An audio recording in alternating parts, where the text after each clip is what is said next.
او کما قال علیہ الصلوۃ والسلام۔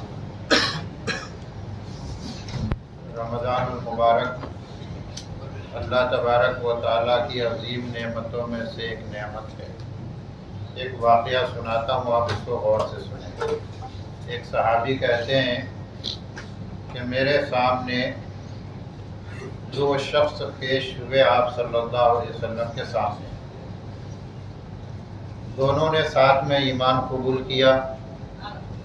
ان میں سے ایک سابقون بالخیرات کے مصداق بنے، مختصر طور پر سنیے، یعنی ان کے مزاج میں نیکیوں کی چاہت بہت تھی، نیکیوں کے طرف دوڑنے والے تھے، جبکہ دوسرا شخص جو ان کے ساتھ ایمان لایا وہ نارمل قسم کے تھے۔ وہ نیکیوں کے کرنے کے عادی تو تھے، پر یہ نہیں کہہ سکتے تھے کہ وہ نیکیوں کے طرف دوڑنے والے تھے۔ کہتے یہ شخص جو نیکیوں کے طرف دوڑنے والے تھے، ایک جنگ میں شریک ہوئے، جہاد میں شریک ہوئے، اور اللہ تعالیٰ نے ان کو شہادت عطا فرما دی۔ دوسرے شخص جو تھے وہ 1 سال کے بعد وہ طبعی موت مرے، یعنی نیچرل ڈیتھ ہوئی ان کی۔ اب دونوں کا انتقال ہو گیا، ایک کی طبعی موت ہوئی، ایک کی شہادت والی موت ہوئی۔ موت کی سب سے اعلیٰ قسم ہے شہادت والی موت۔ کہتے ہیں میں نے خواب دیکھا، دونوں کو خواب میں دیکھا۔ کہتے ہیں کہ میں جنت کے دروازے پہ تھا اور یہ دونوں شخص میرے ساتھ کھڑے تھے کہ جنت کے اندر سے داروغ جنت جن کا نام رضوان ہے، وہ رضوان باہر آئے۔ پہلے اس شخص کا نام لیا جس کی 1 سال بعد نیچرل ڈیتھ ہوئی تھی کہ چلو تم اپنی جنت میں تم کو پہنچاتے ہیں۔ پھر اس کے بعد واپس آئے اور اس شخص کا نام پکارا جس کی شہادت والی موت ہوئی تھی، ان کو لے گئے۔ پھر واپس آئے، مجھ سے میرا نام پوچھا تو میں نے نام بتایا تو انہوں نے کہا ابھی تمہارا وقت نہیں آیا ہے۔ اس کے بعد ان کی آنکھ کھل گئی۔ اپنے خواب سے یہ تھوڑے پریشان ہوئے، یہ سوچ کر پریشان ہوئے کہ جس شخص کی شہادت والی موت ہوئی تھی اور جس نے مختصر عرصے میں بے شمار نیکی اپنے نامہ اعمال میں جمع کیا تھا، پہلا نمبر تو اس کا ہونا چاہیے، لیکن فرشتہ ان کو بعد میں جنت میں لے گیا اور اس شخص کو جس کی نیچرل ڈیتھ ہوئی تھی اس کو پہلے جنت میں لے گیا۔ پریشان ہوئے، آپ صلی اللہ علیہ وسلم سے بیان کیا کہ میں نے خواب دیکھا اور یہ خواب مجھے پریشان کر رہا ہے۔ آپ صلی اللہ علیہ وسلم نے فرمایا کہ اس میں پریشان ہونے والی کون سی بات ہے؟ کہنے لگے اللہ کے رسول، ایک شخص کی شہادت ہوتی ہے اور وہ بعد میں جنت میں جاتا ہے، جبکہ یہ دونوں ایک ساتھ میں مسلمان ہوئے تھے، تو آپ نے ایک جملہ ارشاد فرمایا کہ اس شخص کو جس کی 1 سال بعد موت ہوئی، بھلے ہی اس کی طبعی موت ہوئی، لیکن اس کو 1 رمضان تو زیادہ ملا تھا نا۔ آپ اندازہ کریں کہ رمضان کا ملنا ہماری زندگی میں یہ کتنی اہم اور بڑی نعمت ہے۔ اللہ تبارک و تعالی ہمارے حق میں اس کو قبول فرمائے اور اس کا شکریہ ادا کرنے کی توفیق عطا فرمائے۔ ایک تو رمضان کے حوالے سے بات، دوسری بات میں عرض کروں گا قرآن کریم کے بارے میں۔ دیکھیے قرآن کریم تو سدا بہار کتاب ہے۔ قرآن کریم سال کے 365 دن پڑھی جانے والی کتاب ہے، نماز میں بھی پڑھی جانے والی کتاب اور نماز سے باہر بھی پڑھی جانے والی کتاب، تبھی تو اس کا نام قرآن ہے۔ قرآن ایسا نہیں کہ ہم قرآن کی تلاوت رمضان میں کریں گے، رمضان میں اس کا اجر بڑھ جاتا ہے، میں ابھی اس کو بتاؤں گا، لیکن قرآن کو 365 دن پڑھنے کا معمول بنانا یہ ہر اس شخص کی ذمہ داری ہے جو قرآن کو اللہ کی کتاب مانتا ہے۔ میں یہاں پر جتنے لوگ موجود ہیں جنہوں نے قرآن کریم کو تلاوت کو اپنا مشغلہ بنایا، ان سے عرض کروں گا کہ آپ رمضان کے بعد بھی اپنے معمولات میں اس کو شامل رکھیے۔ اب عرض کرنا یہ ہے کہ یہ جو قرآن کریم کی تلاوت، یہ بھی بہت بڑا کار خیر ثواب کا کام ہے۔ کیوں؟ چونکہ یہ قرآن اللہ کا کلام ہے۔ آپ نے وہ مشہور حدیث سن رکھی ہوگی کہ جس نے ایک حرف کی تلاوت کی، اللہ تبارک و تعالیٰ اس کو 10 نیکیاں عطا فرمائے گا۔ اور آپ نے مثال دے کر سمجھایا کہ الف لام میم، الف ایک حرف ہے، لام ایک حرف ہے، میم ایک حرف ہے، یعنی الف لام میم پڑھنے پر کتنا ثواب ملے گا؟ کم سے کم 30 نیکیاں ملیں گی۔ یہ آپ کو یاد ہے؟ اب آپ آگے بڑھیے۔ قرآن رمضان میں ہر نیکی کا اجر بڑھ جاتا ہے، نفل کا ثواب فرض کے برابر، اور ایک فرض کا ثواب 70 فرض کے برابر۔ تو اگر رمضان میں الف پڑھا جائے گا تو اب یہ کتنے میں ملٹی پلائی ہوگا؟ آپ سوچ لیں، تصور کر لیں بس۔ اس کے علاوہ قرآن کریم کی تلاوت کی سب سے بہترین حیت وہ نماز ہے کہ نماز میں قرآن سنا جائے، نماز میں قرآن پڑھا جائے۔ اب قرآن رمضان میں پڑھا گیا، نماز کے اندر پڑھا گیا، اور نماز کی حالت میں اس کی سماعت ہوئی۔ قرآن پڑھنا بھی ثواب ہے اور قرآن کا سننا بھی ثواب ہے۔ اگر امام قرآن پڑھتا ہے تو سننے والے کو پڑھنے والے کے برابر ثواب ملتا ہے۔ آپ نے قرآن میں کیا پڑھا، کتنا پڑھا؟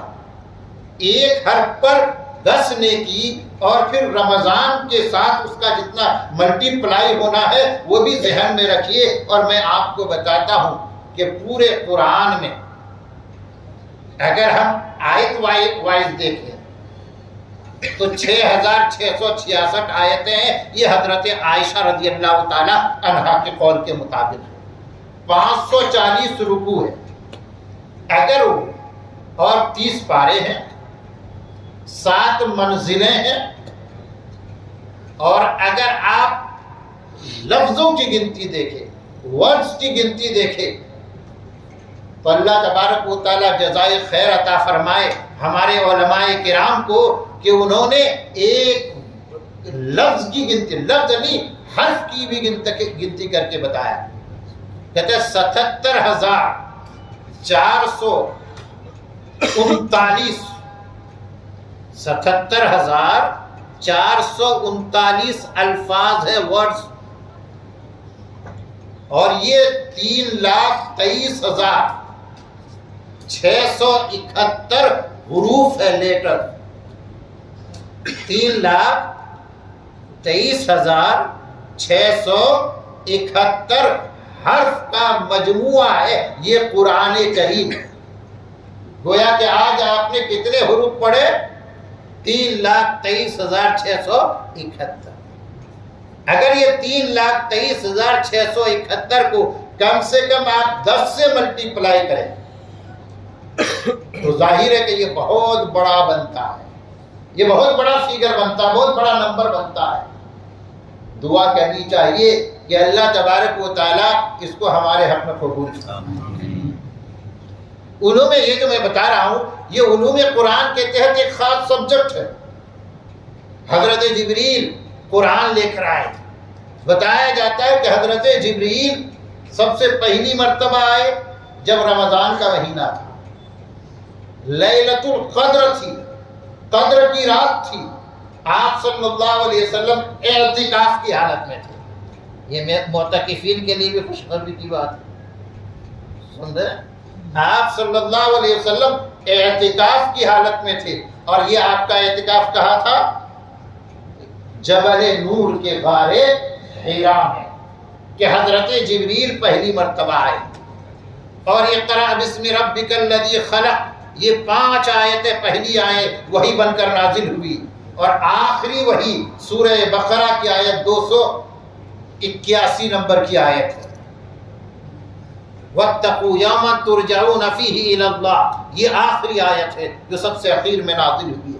اس دوران حضرت جبریل کا آپ صلی اللہ علیہ وسلم کے پاس 26,000 مرتبہ آنا ہوا، 26,000 ٹائمز حضرت جبریل وحی لے کر آپ صلی اللہ علیہ وسلم کے پاس آئے۔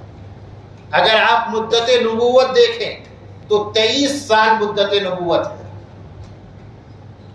ہے، ٹائم پیریڈ اگر نبوت کی دیکھیں، ویسے تو آپ صلی اللہ علیہ وسلم کی عمر مبارک کتنی ہوئی؟ 63 سال، 63، اور 40 سال میں آپ کو نبوت ملی، تو اس کے بعد آپ 23 سال رہے اس دنیا میں۔ اگر 23 سال کو دیکھے 355 سال، یہ چونکہ قمری سال ہے اور یہ اسلامی سال 355 دن کا ہوتا ہے، تو اگر 355 کو آپ اس کو ملٹی پلائی کریں تو 8,000 کچھ دن ہوتے ہیں، 8,000 سے کچھ زیادہ دن۔ اس کا مطلب یہ ہے کہ ڈیلی کے حساب سے حضرت جبریل کا 3 مرتبہ آنا ہوا ہے آپ صلی اللہ علیہ وسلم کے پاس۔ تو ایک بزی شیڈول آپ کو نظر آتا ہے نزول قرآن کے سلسلے میں۔ یہ قرآن کی خوبی ہے کہ دیکھیے، قرآن کوئی کتاب کی شکل میں نازل نہیں ہوا۔ اگر کتاب کی شکل میں بک کے فارم میں قرآن نازل ہوتا تو حضرت جبریل کتنی مرتبہ آتے؟ 1 مرتبہ آتے، کتاب لے آتے اور کتاب آپ کو عطا کر دیتے، یہ لو آپ اللہ کی کتاب ہے۔ لیکن کتاب کی شکل میں نازل نہیں ہوا۔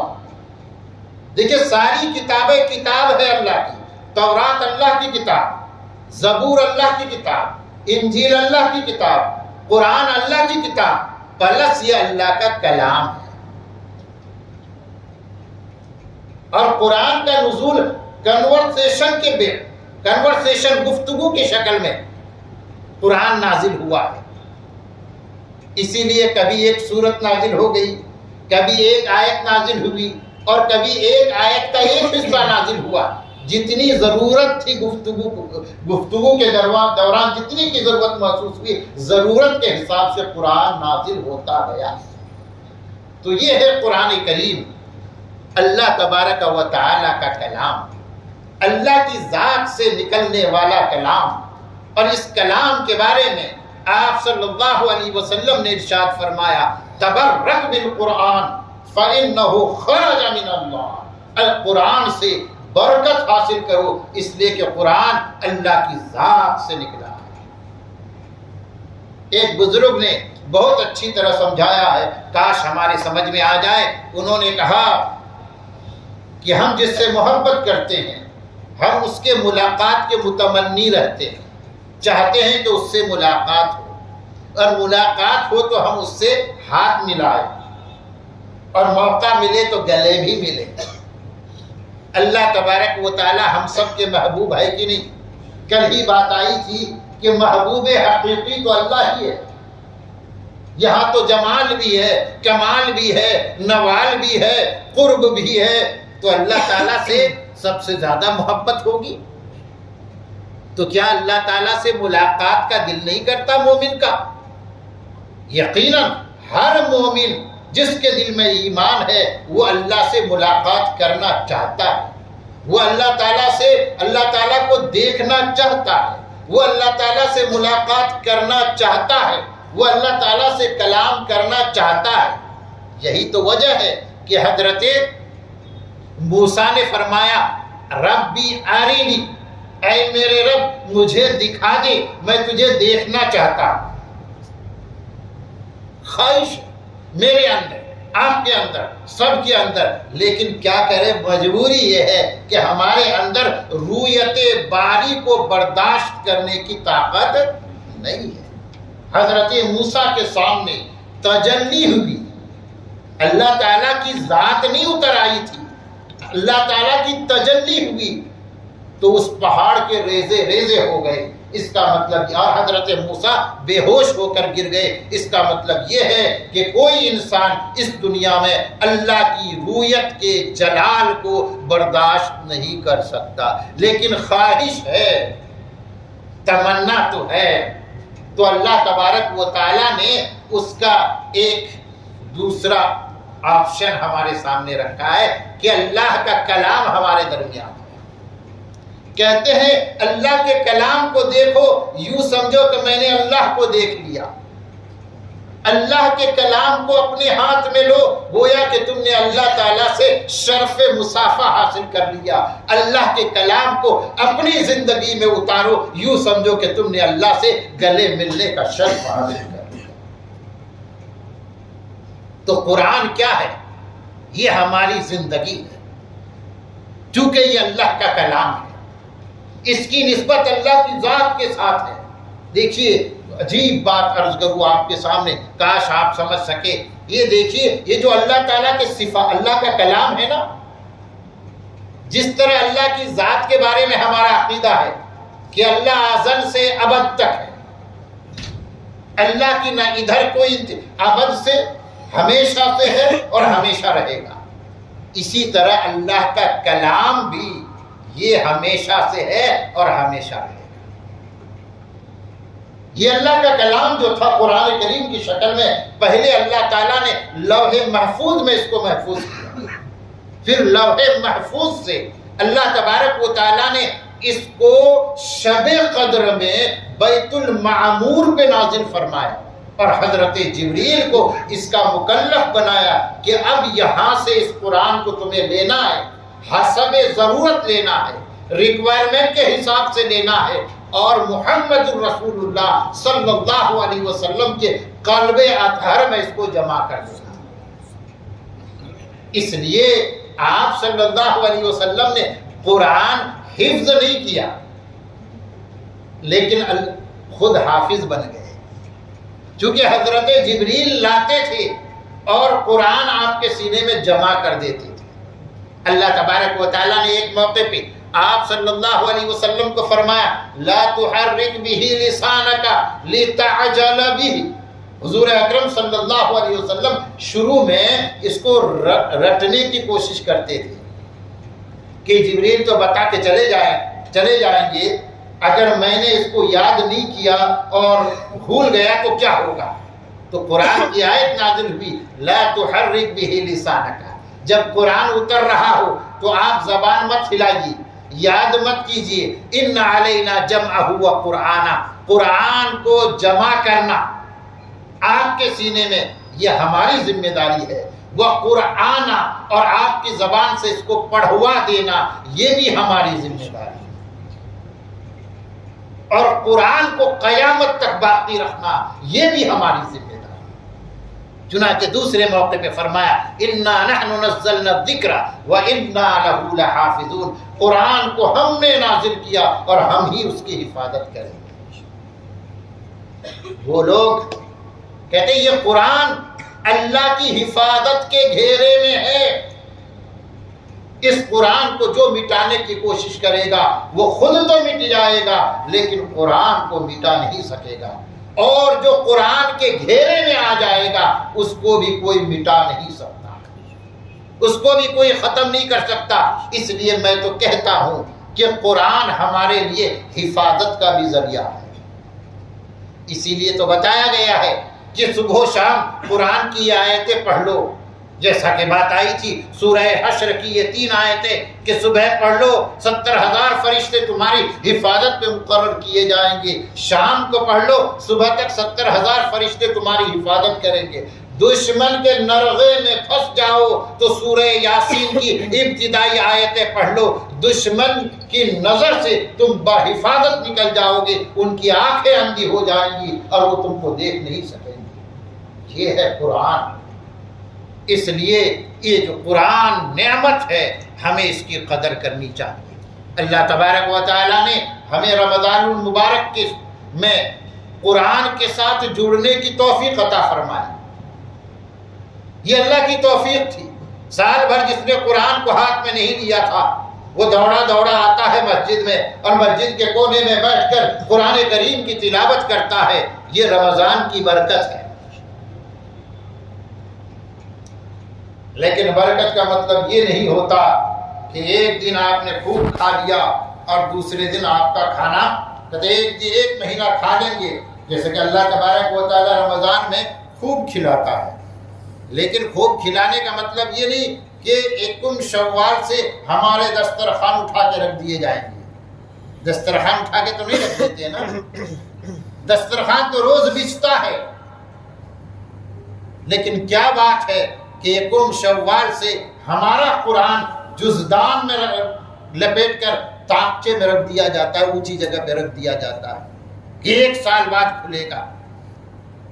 نہیں، قرآن ہماری روزمرہ کی زندگی کا حصہ ہونا چاہیے. صبح بھی اس کی تلاوت ہو، شام کو بھی اس کی تلاوت ہو. اگر کوئی مصروف ہے، کسی دن آپ کی مصروفیت کا ہے، آپ نہیں کر سکتے جا. یہ جو 30 پارے ہیں نا، 30 پارے، ایک عرض کر اس کی، یہ 30 پاروں کی تاریخ کیا ہے؟ اگرچہ یہ 30 پاروں کی ترتیب تو بعد میں بنی، لیکن اس کے لیے ایک اصل بتایا جاتا ہے. حضرت عبداللہ ابن عمرو ابن العاص رضی اللہ تعالیٰ عنہ مشہور صحابی ہے. ان سے آپ صلی اللہ علیہ وسلم نے فرمایا کہ تم 1 مہینے میں قرآن ختم کرو. انہوں نے کہا اللہ کے رسول، مجھے اس میں میرے اندر اس سے زیادہ کی طاقت ہے، کم دنوں میں کر سکتا ہوں. تو آپ نے فرمایا بس 7 دن، اس سے کم نہیں. تو چونکہ پہلے آپ نے 1 مہینے کی بات کہی تھی، تو قرآن کو الفاظ کی گنتی کے اعتبار سے 30 حصوں میں بعد میں بانٹ دیا گیا. یہ ہے 30 پاروں کی تاریخ. پارہ یا فارسی لفظ ہے، عربی میں اس کو جز کہتے ہیں. 30 اجزاء، 30 پارے. اور یہ جو رکوع والی ترتیب ہے نا، 540 رکوع ہے، اس کی بھی ایک ترتیب بتائی جاتی ہے. یہ جو 20 رکعت تراویح کی نماز ہوتی ہے، 27ویں تاریخ کو جب قرآن ختم کیا ہے تو ہر رکعت میں 1 رکوع پڑھا جائے تو 540 رکوع. آپ حساب لگا دیجئے، مجھے نہیں آتا، میں کتاب میں پڑھتا ہوں، آپ کو بتا دیتا ہوں. حساب آتا ہے، اللہ تعالیٰ بغیر حساب کے جنت میں پہنچا دے. تو 27 ہر رکعت میں 1 رکوع پڑھو، 540 رکوع ہوتے ہیں. کہتے ہیں 27 تاریخ کو قرآن مکمل ہو جاتا ہے. تو اس کی بنیاد پر اور بھی کچھ ترتیبیں بتائی گئی ہے. قرآن کی جو اور بھی تقسیمیں ہیں، جیسے سبع طوال، مثانی، معین، مفصلات، طوال مفصل، اوساط مفصل، قصار مفصل، یہ ایک ترتیبیں بنی ہیں. اگر آپ قرآن سے جڑیں گے، واقعتاً آپ کی زندگی میں بہار آئے گا. آپ کی زندگی گزارنے کا زاویہ بدلے گا. آپ کی زندگی انشاءاللہ آسان ہوگی، زندگی میں برکت آئے گی. سمجھے؟ کوشش کیجئے قرآن کو اپنی زندگی میں لائیں. دیکھیے، یہ جو رمضان کا روزہ ہے، قرآن اور رمضان دونوں کا کئی جگہ آپ کو ایک ساتھ میں ملے گا. ایک حدیث میں آپ صلی اللہ علیہ وسلم نے فرمایا، روزہ بھی روزے دار کے لیے سفارش کرے گا اور قرآن بھی اپنے پڑھنے والے کے لیے سفارش کرے گا. ہم دعا مانگتے ہیں، وَاجْعَلْهُ لِي شَافِعًا مُشَفَّعًا، یا اللہ قرآن کو میرے لیے ایسی سفارش کرنے والا بنا دے جس کی سفارش قبول کی جائے. قرآن کو میرے لیے حجت بنا دے. تو یہ سب قرآن کے تعلق سے باتیں کی جاتی ہے. تو دعا کرنی چاہیے. آج زیادہ دعا کے بیان کا وقت دن تو نہیں ہے، عبادت کا دن ہے. اللہ تبارک و تعالیٰ خوب عبادتوں کے توفیق عطا فرمائے. دعا تو ہو چکے، مختصر طور پر دعا کر رہے ہیں.